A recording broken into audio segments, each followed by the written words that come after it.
ध्रुव राठी अपने वीडियो में बीजेपी को कोसने का कोई मौका नहीं छोड़ते। उन्होंने बीजेपी पर धर्मनिरपेक्ष न होने और वादे पूरे न करने का आरोप लगाते हुए हमला बोला। अब ध्रुव राठी का पाखंड देखिए कि उसने नीचे उल्लिखित ये मुद्दे एक बार भी नहीं उठाए। केजरीवाल सरकार ने करीब 100 करोड़ रुपए खर्च कर न सिर्फ हज हाउस बनाया, बल्कि मौलवियों को सरकारी खजाने से मासिक वेतन भी दे रही है। वर्तमान में लगभग 185 मस्जिदें दिल्ली वक्फ बोर्ड के साथ पंजीकृत हैं। हालांकि इसकी शुरुआत दिल्ली की कांग्रेस सरकार ने की थी, लेकिन 2019 के लोकसभा चुनाव से ठीक पहले केजरीवाल ने वेतन दोगुना कर दिया और मुसलमानों के साथ बैठक में खुलेआम उनसे उन्हें वोट देने की अपील की। उस मस्जिद के प्रत्येक इमाम को 100 रुपये वेतन दिया जाता है, 18,000 मासिक, और उनके प्रतिनिधियों को रुपए का मासिक वेतन दिया जाता है, 14,000। इसके अलावा कुछ गैर पंजीकृत मस्जिदें भी हैं जिनमें इमाम को 200 रुपये दिए जाते हैं, 16,000 मासिक वेतन दिया जाता है और उनके प्रतिनिधियों को रु 12,000 मासिक।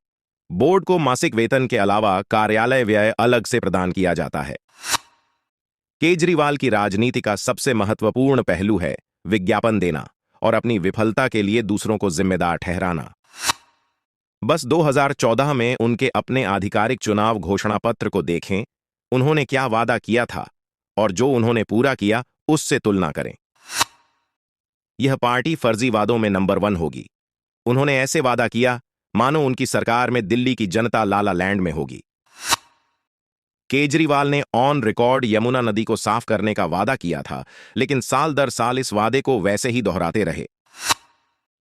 एएपी ने 30,000 नए अस्पताल बिस्तर बनाने का वादा किया था, लेकिन कितना पूरा किया?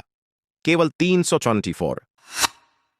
उन्होंने दिल्ली सरकार के तहत 4,000 अस्थायी नौकरियों को नियमित करने का वादा किया था, लेकिन कितना किया? मुझे लगता है 0। उन्होंने 15 लाख सीसीटीवी लगाने का वादा किया था, और जब लोगों ने इस झूठे वादे की आलोचना की कि यह अकेले ही दिल्ली सरकार का सारा बजट खा जाएगा, तब केजरीवाल ने दावा किया कि उनकी आलोचना करने वाले लोग भ्रष्ट हैं। लेकिन उसने कितने स्थापित किए? बस कुछ हजारों में। निःशुल्क वाईफाई 0। अगर आपने गौर किया हो तो केजरीवाल सरकार ने पिछले साल अक्षरधाम मंदिर में दिवाली पूजा भी की थी, लेकिन वह सिर्फ बहुसंख्यकों को मूर्ख बनाने के लिए था। वहां भी उन्होंने उस पूजा से ज्यादा उस पूजा के विज्ञापन पर खर्च कर दिया। क्यों? क्योंकि वह भारी मात्रा में विज्ञापन करके भारतीयों को धोखा देना चाहता था। उनकी सरकार पिछली कांग्रेस सरकारों की तुलना में सालाना 4 गुना ज्यादा विज्ञापन पर खर्च कर रही है। अरविंद केजरीवाल की राजनीति सिर्फ बेबुनियाद आरोपों के इर्द गिर्द घूमती है। जरा याद करें, उन्होंने 2014 में लगभग हर राजनेता को भ्रष्ट घोषित कर दिया था और यहां तक कि उनके भ्रष्टाचार के सबूत होने का भी दावा किया था।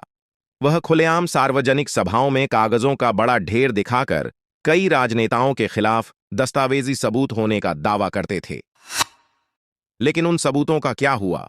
उन्हें अदालतों में लिखित तौर पर कई राजनेताओं से माफी की गुहार लगानी पड़ी। पहले वह सभी को भ्रष्ट होने का दावा करते थे, लेकिन सत्ता हासिल करने के लिए उन्होंने 2019 के लोकसभा चुनाव से पहले खुलेआम कांग्रेस के साथ गठबंधन का आह्वान किया। हरियाणा में उन्होंने उस पार्टी से गठबंधन किया जिसके संस्थापक भ्रष्टाचार के आरोप में जेल में थे। उन्होंने उन सभी विपक्षी दलों के नेताओं से हाथ मिलाया जो पहले उनके लिए भ्रष्ट थे।